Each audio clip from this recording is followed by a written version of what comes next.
Salut les amis! Aujourd'hui, on va apprendre les parties du corps. Moi, Deltoïde, connais parfaitement les parties du corps. Je peux t'aider dans ta quête, petit pantin. Par exemple, ça, c'est le... Ah oui, c'est... Non, d'un altère, j'ai oublié d'entraîner ma mémoire. Pas de problème, Deltoïde. On va revoir les bases ensemble en prenant ton corps comme exemple. Super, je suis prêt. Tout en bas, nous avons les pieds. Ici, ce sont les genoux, qui sont les articulations des jambes. Au-dessus, ce sont les hanches, puis le tronc.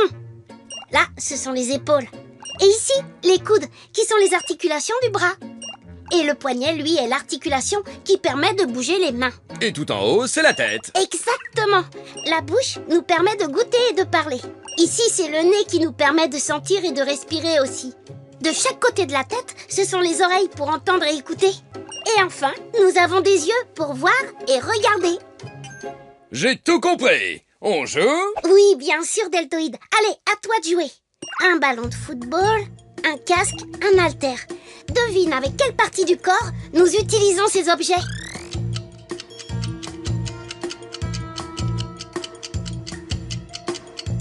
Bravo! Au football, on jongle avec les pieds. L'haltère s'utilise avec les bras. Et le casque se pose sur la tête. Un autre jeu, oui, oui. Observe ces deux images et trouve les trois différences.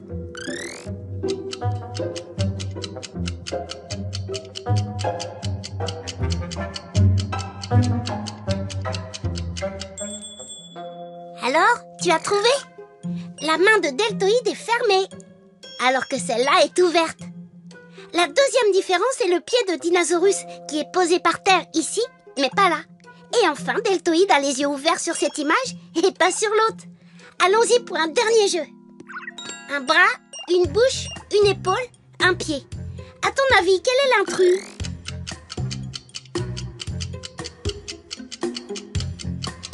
Tu as trouvé? Moi, j'ai trouvé. C'est le pied. Mais non, Deltoïde, c'est la bouche qui est l'intrus, regarde bien. C'est la seule qui fait partie de la tête, alors que les autres font partie du corps. Oh, je me suis encore trompé, oui, oui. Ne t'inquiète pas, Deltoïde. Hein? C'est aussi en se trompant qu'on apprend. Et pour mémoriser tout ça, on récapitule en chantant. Des pieds, des jambes pour courir partout. Des mains, des bras pour faire coucou. De belles épaules et un joli cou. Une tête bien faite pour finir le tout. Une bouche, un nez, deux yeux et deux oreilles. C'est vraiment chouette, on est pareil. Bravo! Maintenant, tu connais les parties du corps. Tu es un vrai champion. À bientôt pour d'autres jeux.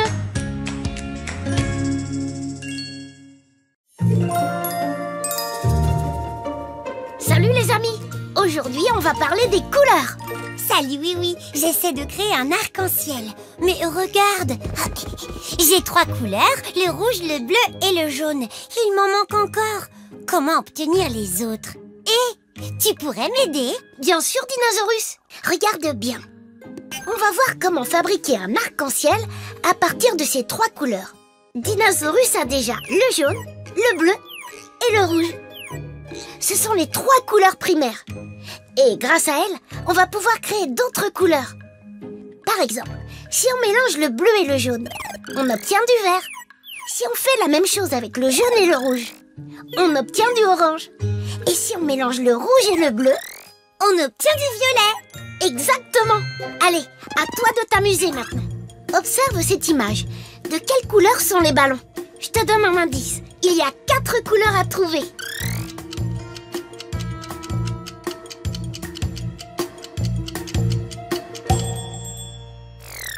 Il y a des ballons bleus, des ballons oranges, des violets et des verts.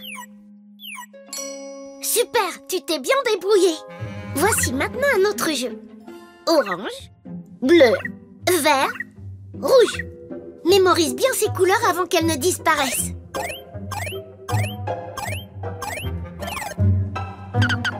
Regarde bien, il manque une couleur. Laquelle est restée dans le laboratoire de Dinosaurus?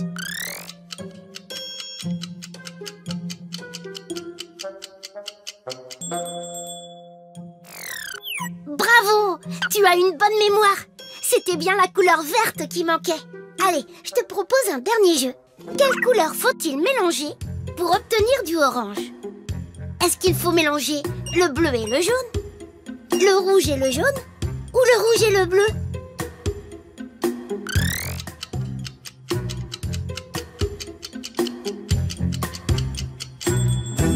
Bravo! C'est bien le jaune qu'il faut mélanger au rouge pour obtenir du orange. Et voilà. J'ai suivi tout ce que tu as dit. C'est parti. Oh, c'est raté. Je sais, il te manque une couleur, c'est l'indigo. Quoi? Indigo. Attends, je te montre. C'est une couleur un peu spéciale. Il faut beaucoup de bleu et un peu de rouge.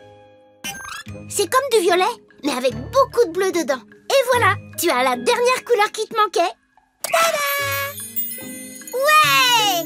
Waouh! J'ai réussi! Waouh! Et pour tout retenir, on va chanter les couleurs. Il y a du bleu partout dans le ciel. Et pour le jaune, il y a le soleil. Avec du rouge sur toutes les fleurs. Ça fait un monde plein de couleurs. Du bleu, du rouge pour le violet. Du rouge, du jaune pour le orange. Du jaune, du bleu, c'est pour le vert. On peut colorier tout l'univers. Bravo, t'es un vrai champion des couleurs. À bientôt pour d'autres jeux.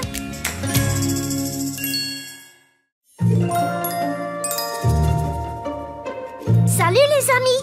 Aujourd'hui, on va apprendre à remettre des images dans l'ordre chronologique. Ah, oui, tu tombes bien. Tout le monde a déjà vu mon plus beau trésor, sauf toi. Et je ne te parle pas de ce chapeau, non. Ah bon? Alors c'est Ah, je sais, l'attente est insoutenable. Prépare-toi à voir la merveille des merveilles. La voilà sous tes yeux ébahis, ma médaille d'or. Je ne vois pas ta médaille d'or. Il n'y a que des médailles d'argent. Quoi? Oh, quel malheur, je ne l'ai pas rangée. J'ai dû la laisser quelque part, mais où? Je crois que j'ai une petite idée pour t'aider, Deltoïde. Si l'on se souvient des événements de ta journée dans l'ordre chronologique, on pourra sûrement la retrouver. Chrono quoi?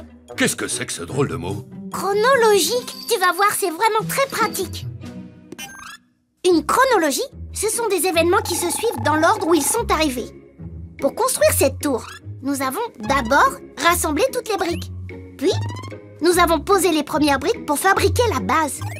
Ensuite, il a fallu poser d'autres briques pour monter la tour. Voilà, ces images sont maintenant rangées dans l'ordre chronologique. D'accord, je comprends mieux ton chrono, machin. C'est peut-être utile pour construire une tour, mais... Et pour ma médaille d'or? On verra ça tout à l'heure. Mais d'abord, c'est l'heure de jouer. Voilà les images de la course à laquelle Deltoïde a participé aujourd'hui.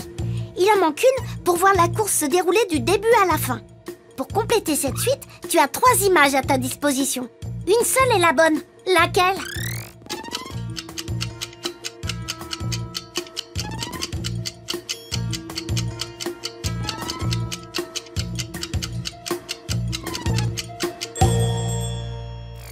Alors, tu as trouvé? C'est l'image de Deltoïde passant la ligne d'arrivée qu'il fallait choisir. On a retrouvé le bon ordre chronologique. Bien joué! On continue avec un deuxième jeu. Pour fabriquer son chapeau, Deltoïde a effectué plusieurs actions. Il a peint un carton pour qu'il ressemble à un chapeau de pirate. Il a découpé un carton pour lui donner une forme de chapeau. Il a attaché un élastique au carton. Il porte son chapeau sur la tête. Mais on dirait qu'il y a une erreur. Il y a 2 images qui ne sont pas dans l'ordre chronologique. Saurais-tu les retrouver?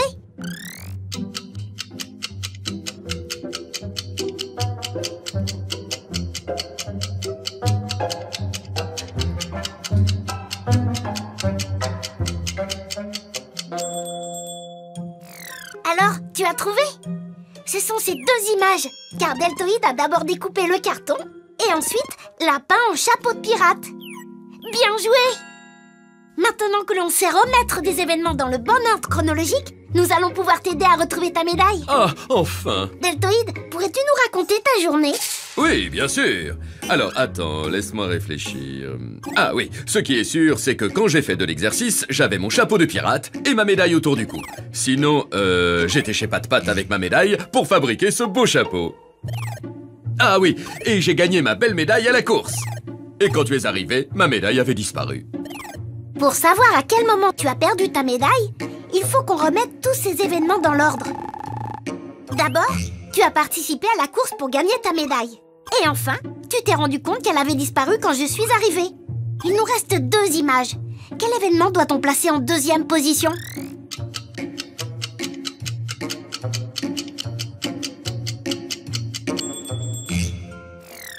Bien vu! Deltoïde a dû fabriquer son chapeau avant de pouvoir le porter. C'est donc cette image qu'il faut mettre en 2e position. Et l'image de Deltoïde faisant de l'exercice est en 3e position. C'est à ce moment-là qu'on voit sa médaille pour la dernière fois. Mais oui, j'ai compris, j'ai dû perdre ma médaille en faisant de l'exercice. Revoyons ça. Oui, c'est exact. Elle a glissé de ton cou à ce moment-là. Alors, elle doit encore être là-bas. Oh! La voilà! Oh, ma médaille. Quelle incroyable technique, cette chronologie. Oh, merci beaucoup. Ma belle médaille va retrouver sa juste place. Pour fêter la médaille retrouvée, on va chanter avec Deltoïde. À la course, tu es le plus fort. Mais j'ai perdu ma médaille d'or, donc si je veux la retrouver, De tout, tu dois te rappeler. avant, après, pendant, ensuite, on met en ordre chronologique. Bravo! T'es un vrai champion. Tu sais maintenant remettre des événements dans l'ordre chronologique. À bientôt pour d'autres jeux.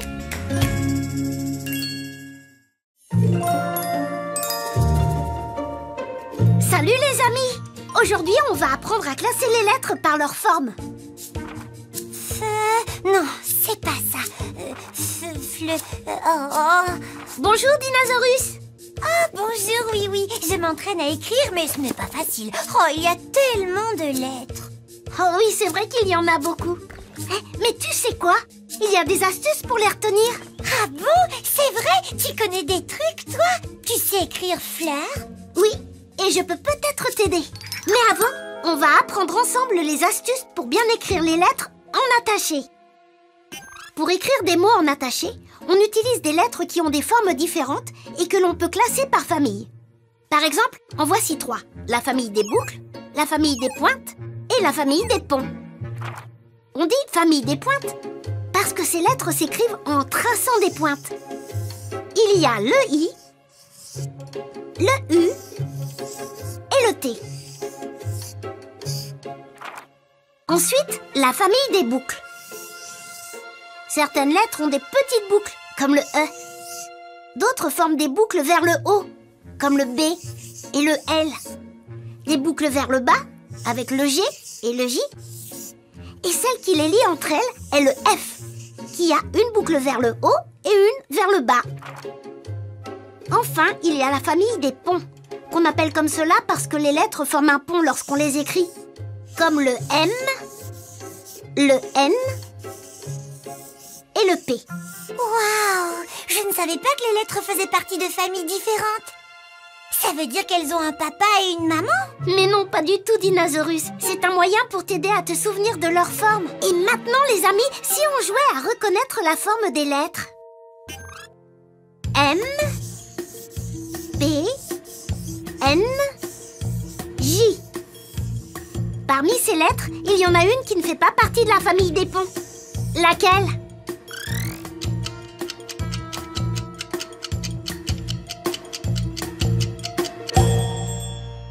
Alors, tu as trouvé? Oui, c'était le J. Le M, le P et le N font partie de la famille des ponts. La lettre J ne fait pas partie de cette famille. Car si tu regardes bien, elle a une boucle vers le bas. Elle fait donc partie de la famille des boucles. On fait un autre jeu. Regarde bien comment s'écrit le nom de chaque objet. Un carnet, un ballon et une clé. Un seul de ces mots contient une lettre à pointe. Lequel? Pour t'aider, il y a sous l'image 3 exemples de lettres à pointe. C'est parti!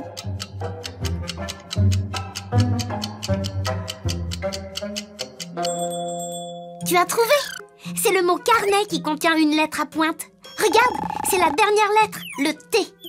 Bravo, c'était difficile. On continue avec un dernier jeu. Je vais te montrer comment on écrit le mot fleur.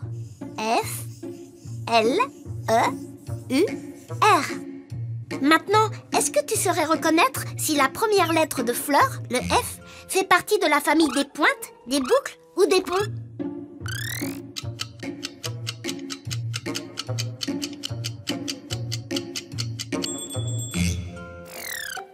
Alors, tu as trouvé? Moi, oui. Le F fait partie de la famille des boucles parce qu'il a une boucle vers le haut et une boucle vers le bas, comme des pétales de fleurs. Comme ça, je vais m'en souvenir. C'est une très bonne astuce. Merci, oui, oui. De rien, Dinosaurus. Et si on chantait la chanson des lettres pour fêter ça? Écrire les lettres, c'est facile si tu les ranges par famille. Des points, des boucles et puis des ponts. C'est l'alphabet que nous traçons. Quelle drôle d'astuce pour se rappeler comment écrire sans se tromper. Bravo, tu es un vrai champion. Tu sais à présent classer les lettres par leur forme. À bientôt pour d'autres jeux.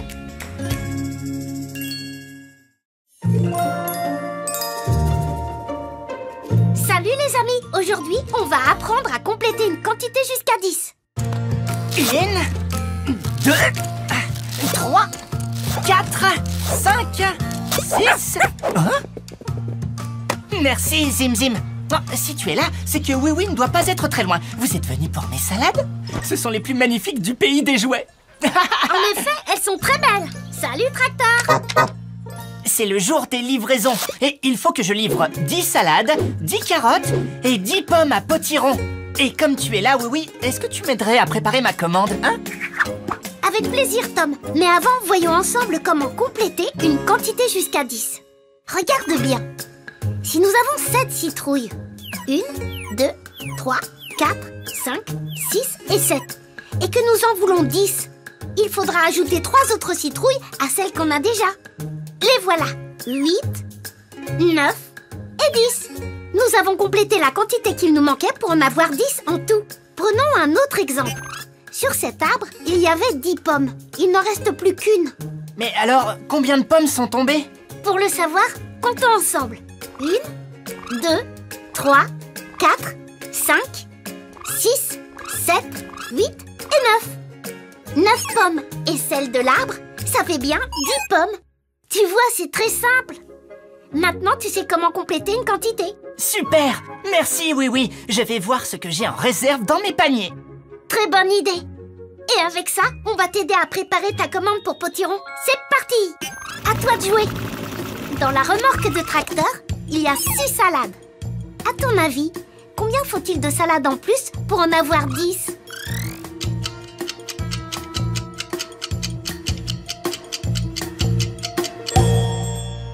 Tu as trouvé? Pour arriver à 10 salades, il faut en ajouter 4 à celles que nous avons déjà. 1, 2, 3 et 4. Et nous avons complété la commande de salade. Bien joué, passons aux carottes. Dans la remorque de Tracteur, il y a déjà 5 carottes. De quel panier a-t-on besoin pour compléter notre commande et obtenir 10 carottes?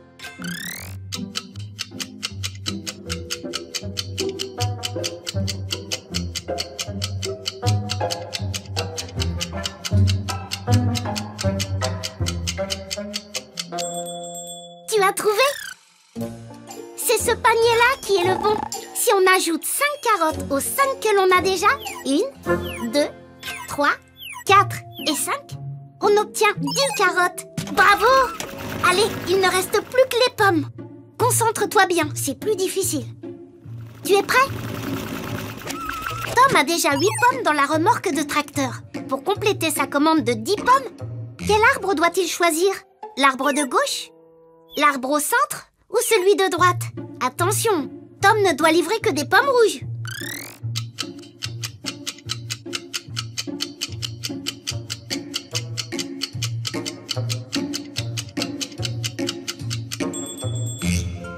Il fallait choisir l'arbre du centre.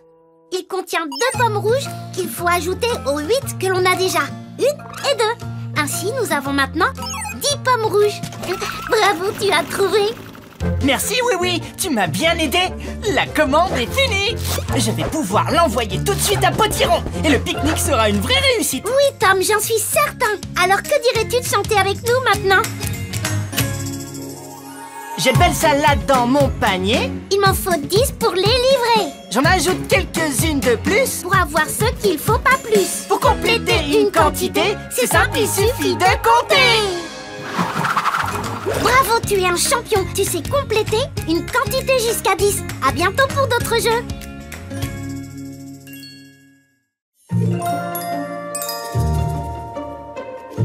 Salut les amis! Aujourd'hui, on va découvrir les formes. Alerte! Alerte! Les cristaux de mon jeu de forme ont disparu. Mais où sont-ils passés? Robot malheureux! Voyons ça de plus près.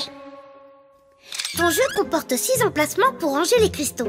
Il y a la place pour ranger un carré, un rectangle, un triangle, une étoile, un rond et un losange. Les cristaux du rectangle, du rond et du losange sont bien là. Il manque donc l'étoile, le triangle et le carré. Robot inquiet! Oh, qu'as-tu trouvé, mon chien? Ouais! Ce sont des cristaux! Mais un seul d'entre eux manque au jeu de Wiz. Lequel?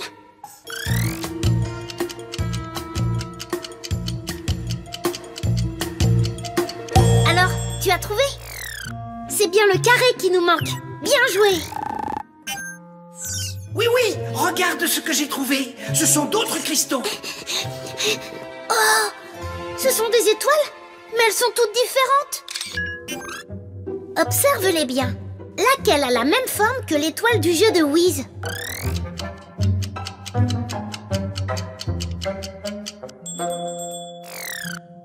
Super!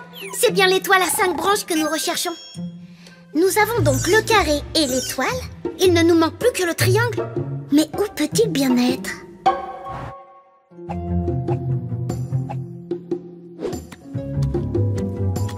Oui, ce sont les derniers cristaux qui nous manquent. Parmi ces 3 triangles, 2 sont identiques à celui du jeu de Wiz. Trouve lesquels?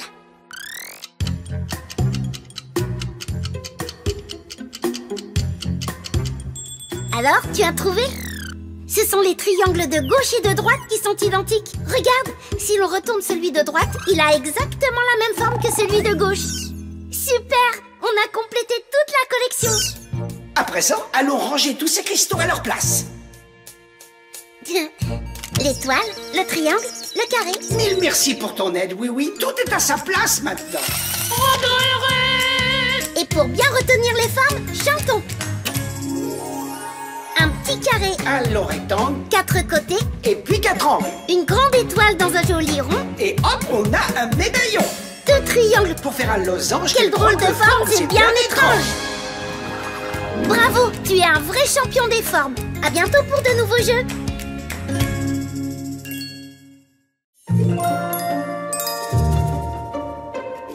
Salut les amis. Aujourd'hui, on va apprendre à compter jusqu'à 20. Si, Non, si, non. vous avez perdu. Et moi je vous dis qu'on a gagné. Alors, allons. Qu'est-ce qui se passe? Pourquoi vous disputez-vous? On jouait à mon jeu de société. Et nous ne sommes pas d'accord sur la façon de compter les points. Pour savoir qui a gagné. Plutôt que de s'énerver, on va recompter les points. Mais avant, revoyons les nombres ensemble. Sur l'écran, tu peux voir qu'il y a un jeton. Si j'en ajoute un, cela fait 2 jetons. Et si je rajoute un jeton de plus à ces 2 jetons, cela en fait 3. Et ainsi de suite. 4 plus 1, 5 jetons. 6, 7, 8, 9 et 10. Par ma barbe, j'avais oublié tout ça. Alors pour bien mémoriser tous ces nombres, on va faire un petit jeu.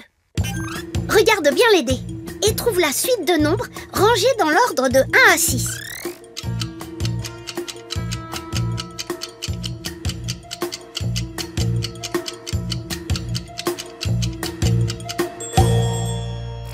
C'est la deuxième suite de nombres qui est juste. 1, 2, 3, 4, 5, 6. Bien joué! Alors maintenant que tu as compris, nous allons voir ce qu'il y a après. Voici notre pile de 10 jetons. Si j'ajoute un jeton à ces 10 jetons, j'en ai maintenant 11. Plus un jeton, cela fait 12 jetons. J'en ajoute encore un, 13. Et ainsi de suite. 14, 15, 16, 17, 18, 19 et 20. Et maintenant, faisons un dernier jeu. Regarde cette suite de nombres. Quels sont les nombres cachés par les cartes de couleurs?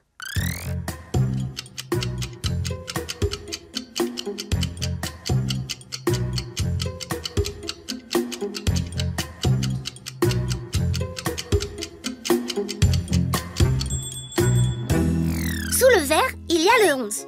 Sous le rouge, il y a le 14. Sous le bleu, il y a le 17. Et sous le jaune, il y a le 19. Bravo! Nous avons donc 11, 12, 13, 14, 15, 16, 17, 18, 19 et 20. Très bien, il ne reste plus qu'à prouver au capitaine que j'ai gagné.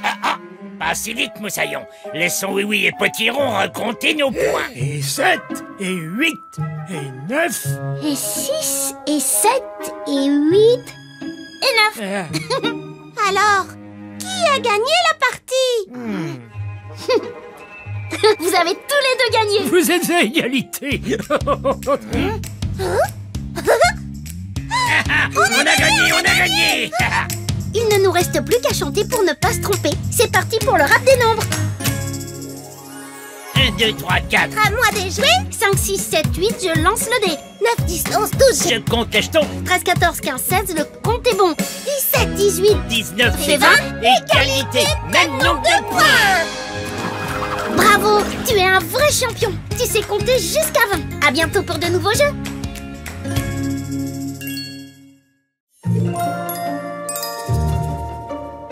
Salut les amis. Aujourd'hui, on va apprendre les contraires. Je suis le contraire de grand, je suis le contraire de fort, car moi, Deltoïde, je suis un super-héros. C'est pas tout à fait ça, Deltoïde. Je crois que tu ne sais pas ce que veut dire contraire. Oh, ah bon, tu es sûr? Je peux rester quand même. Mais bien sûr. On va revoir ensemble ce que sont les contraires. Le contraire, c'est l'opposé. Comme Deltoïde essayait de l'expliquer, le contraire de petit, c'est grand. Et le contraire de faible, c'est fort. Et je peux te donner beaucoup d'autres exemples. Lourd, c'est le contraire de léger. Propre est le contraire de sale. Plein est le contraire de vide. Joyeux est le contraire de triste. Ou encore ouvert, c'est le contraire de fermé. Ah d'accord, je comprends mieux. Enfin, je crois. Alors maintenant, on va jouer ensemble pour tester tes connaissances. Regarde bien ces images. Chaque élément est représenté ouvert d'un côté et fermé de l'autre. Mais un objet n'est pas à la bonne place. À ton avis, lequel?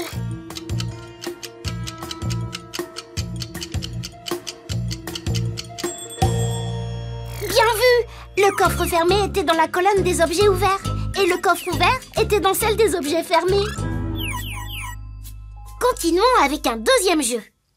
Il faut rassembler les cartes en haut avec les cartes en bas pour créer des paires de contraires. Faisons la première ensemble. L'haltère est un objet lourd. Il faut donc l'associer au papier en forme d'avion puisque c'est un objet léger. On crée la paire de contraires, lourd, léger. Allez, à toi de jouer pour trouver les trois autres.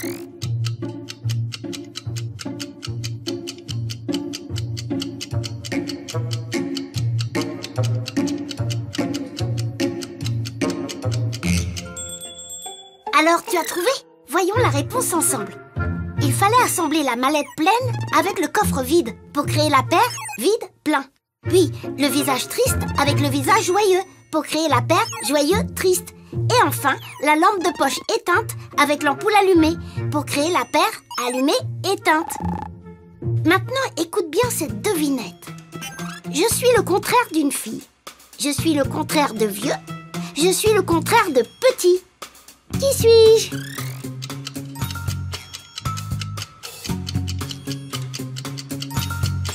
Alors, tu as trouvé?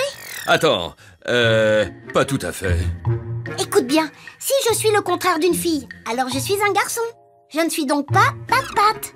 Et le contraire de vieux est jeune. Donc je ne suis pas Potiron. Et enfin, le contraire de petit est grand.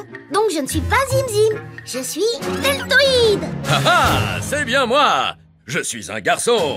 Je suis grand et jeune. Je suis... moi, Deltoïde, le héros. Merci, petit pantin. De rien, Deltoïde. Allez, c'est parti pour la chanson des contraires. Je suis petit et toi t'es grand. Être le contraire, c'est amusant. Je suis joyeux et parfois triste. Rapide ou lent, je suis en piste. Les contraires sont dans la nature. Les découvrir, quelle aventure. Bravo! Tu es un vrai champion. Tu sais désormais ce que sont les contraires. À bientôt pour d'autres jeux.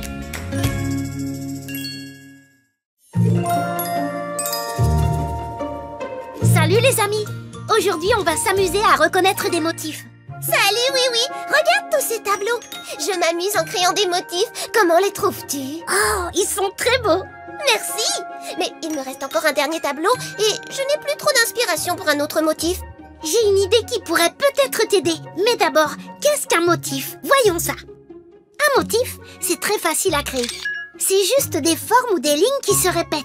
Par exemple, sur ce tableau, Pat a d'abord imaginé tracer une vague.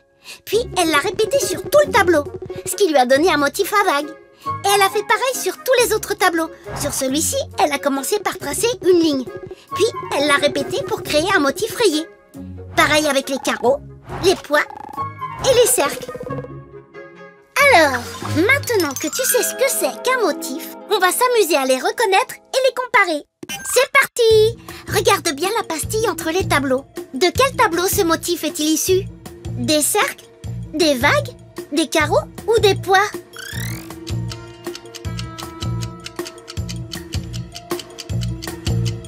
Bien vu! C'est le même motif que sur le deuxième tableau. C'est un motif à vagues.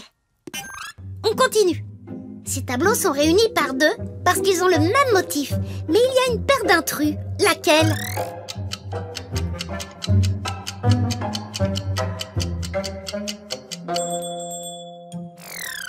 Les deux tableaux de gauche ont un motif à carreaux. Et les deux tableaux de droite ont un motif à pois. Les intrus sont donc les tableaux au centre de l'image. Ils ne comportent pas le même motif. Regarde, à gauche, il y a un motif à vague. Alors qu'à droite, c'est un motif en dents de scie. Oh, un nouveau motif, il est super! Oui, le motif du tableau au centre de l'image est un mélange de deux autres tableaux. Peux-tu retrouver lesquels?